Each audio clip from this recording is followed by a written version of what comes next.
all these immigrants are military-age men.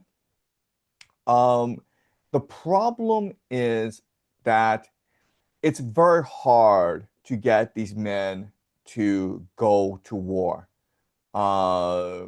These men are not going to fight for you. They might run away. So the problem is that these bureaucrats in Europe, they will often take the path of least resistance. Okay? Meaning it is easier for them to get their native population to go fight this war than it is to get the immigrant population to go fight this war. And so it's not a conspiracy. I mean, a lot of people think, okay, isn't this re population replacement where you have these millions of Muslim immigrants in the country? And if Germany, if Romania, if Poland send their native people to go fight in Ukraine and they all die, then you have population replacement because these Muslim men just take over, right? And it's a nice conspiracy theory, but the people in charge are not that smart and don't think that long term. They always pick the path of least resistance. And for them, it's always like, what is the most politically expedient thing to do in the short term? And again, they're not planning for total war. They're not planning to send young men to die in Ukraine. They literally believe that the war will be over next month. And as long as Europe stays united, as long as Europe stays committed to the fight, this war will be over next month. Okay. So what's going to happen is a sunk cost fallacy where right now they're sending in weaponry, financing to Ukraine. Okay. And this war has not been won. So now you spend in special forces. Then you send in mercenaries. Then you start sending in volunteer forces. Then you start to conscript young men. Okay. This is World War I all over again.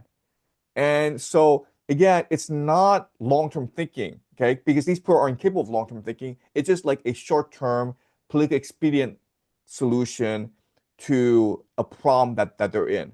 And unfortunately, all that's going to happen is they're going to keep on digging a bigger hole, okay? Sarah says, they just made a budget for the next 8 years. We pay automatic taxes that go to Ukraine. Yeah, yeah, exactly, right? So they're digging this hole where they think that we don't have to send in men to die in Ukraine. We just have to send in financing. But eventually, you're going to have to reach a point where you're forced to send troops into Ukraine. It's some cost fallacy. It's like going to a casino where you didn't expect to be $10 million in debt, but once you're $10 million in debt, you're stuck there for the rest of your life, gambling to pay it off, right? And that's what's going to happen in Ukraine. Does it make sense, Ukraine? Dominic, do you have any follow-up questions? Yeah, as you were speaking, I also thought, well, but there is also the fact that as the lifestyle keeps becoming in Europe is always harder and harder and harder in exponentially, there is gonna be like a point, triggering point in which people will not be able to take it anymore.